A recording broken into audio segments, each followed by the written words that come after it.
سے بندہ کس کو کہیں گے؟ سادے لفظ آتے ہیں کہ اللہ تعالیٰ کا غلام، یا اسی بھی سادے لفظ میں آپ کے غلام ہوتے ہوئے اللہ کے نوکر ہے. یہ کتنی دیر کے نوکر ہے؟ یہ موت تک کے نوکر ہے. پیدائش سے لے کر موت تک کے اللہ کے نوکر ہے.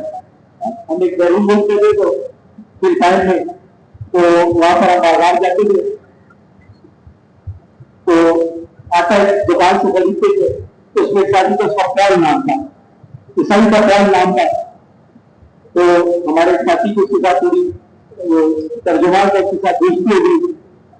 تو کہتا تھا کہ میں نے اسلام کو بھی پڑھا ہے اور آئے رکھا ہے اس کے لگ جاتے اسلام کے میرے اسلام کے جو پانچ میں کلمہ نماز روزہ زکات ان کے لیے میں جاتا ہوں. دوستوں نے ہمارے بچوں کو بولا کہ مجھے آپ کی بھی ذرا عبداللہ نام اچھا لگتا ہے، اس کا نام پاؤ تھا، اس سے کہتے کہ مجھے آپ کی عبداللہ نام اچھا لگتا ہے. تو جب اگلی مرتبہ بازار گئی تو ساتھی نے کہا کہ اوپر لکھا آدمی کا، اس سے ہمارے ساتھی کو کہا کہ I have served the name of Abdullah. Abdullah means servant of God.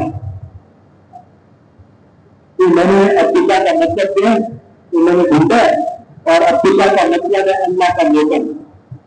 تو ہمارے ساتھی کہہ رہے کہ دیکھو ہمیں بھی ایسا اچھا ترجمہ کیا نا، پتہ آج تک نہیں تھا اس میں کہ عبداللہ کا مطلب ہے اللہ کا سروینٹ، اللہ کا نوکر.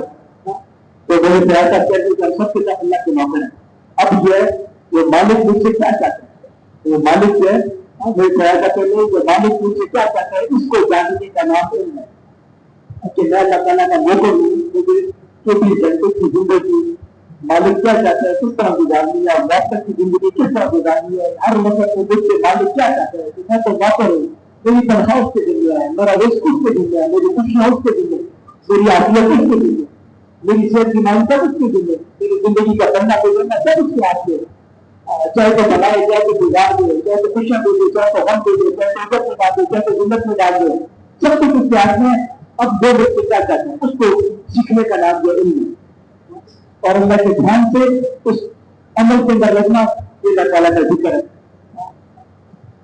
پابندی کے ساتھ قرآن کی تلاوت کرتا ہے، اس یقین کے ساتھ کہ اس سے اللہ تعالیٰ کو زندگی بنائے گا، اور اس کو پیچھے کرنا اور دنیا کے کاموں کا آگے کرنا، اس سے اللہ تعالیٰ ہماری زندگی کو بگاڑ دینا.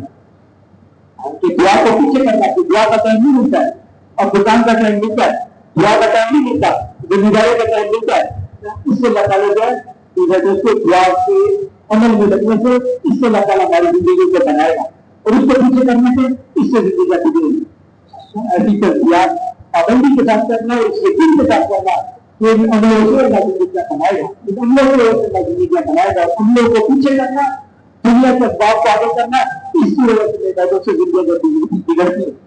اللہ تعالیٰ نے چھوڑنے کا نہیں تھا، اللہ تعالیٰ نے چھوڑنے کا تو نہیں تھا. میرے دوستوں بیان ہے کہ لکھنؤ نے چیزوں کو لوگوں کو نہیں بتایا، لکھنؤ نے چیزوں سے نہیں بتایا. کسی کو یہ نہیں کہا کہ زمیندار مت کرو، کسی کو نہیں کہا مزدور مت کرو، کچھ نوکری مت کرو. آگے فرمایا کہ بلکہ یہ سمجھایا کہ اللہ کی قدرت کو اصل سمجھتے ہوئے چیزوں میں لگے، اللہ کی قدرت کو اصل سمجھتے ہوئے چیزوں میں نہ لگے. کہ میں دکان میں کام کر رہا ہوں، اصل میں دکان کچھ نہیں ہے، اللہ کی قدرت اصل ہے جو دکان پر کام کر رہی ہے. اس کا فیصلہ ہوگا نفع کا تو نفع ہو، اس نقصان کا ہوگا تو نقصان ہو، اس کا بنانے کا ہوگا تو بنے گا، اس کا فیصلہ بگاڑنے کا ہوگا تو بگڑ گئی. تو فرمایا کہ لکھنؤ نے چیزوں سے نہیں بتایا، تو بلکہ یہ سمجھایا کہ اللہ کی قدرت کو اصل سمجھتے چیزوں میں لگے.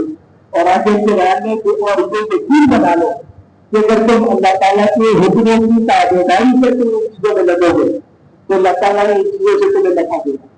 اگر تم اللہ کے حکموں کی تابعداری سے تم ان چیزوں میں لگو گے تو اللہ تعالیٰ ان چیزوں سے تمہیں نفع دے گا، اور وہ نفع آخرت تک چلے گا، بلکہ وہیں جا کر اپنے اور بہتری حاصل ہوگا.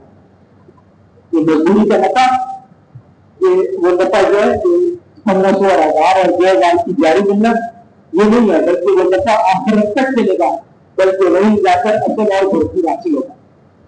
اس لیے اللہ کی قدرت کو سمجھتے چیزوں کے اندر بننا، اعمال کو غالب کرتے ہوئے چیزوں کے اندر بننا، اعمال کو غالب کرتے ہوئے دکانوں میں، کاروبار میں، مزدوری میں، اسکول میں، تعلیم میں، یونیورسٹی کے اندر بننا. ایسی وجہ سے اپنے اخلاق کی فکر کرنا، اپنے اخلاق کی فکر کرنا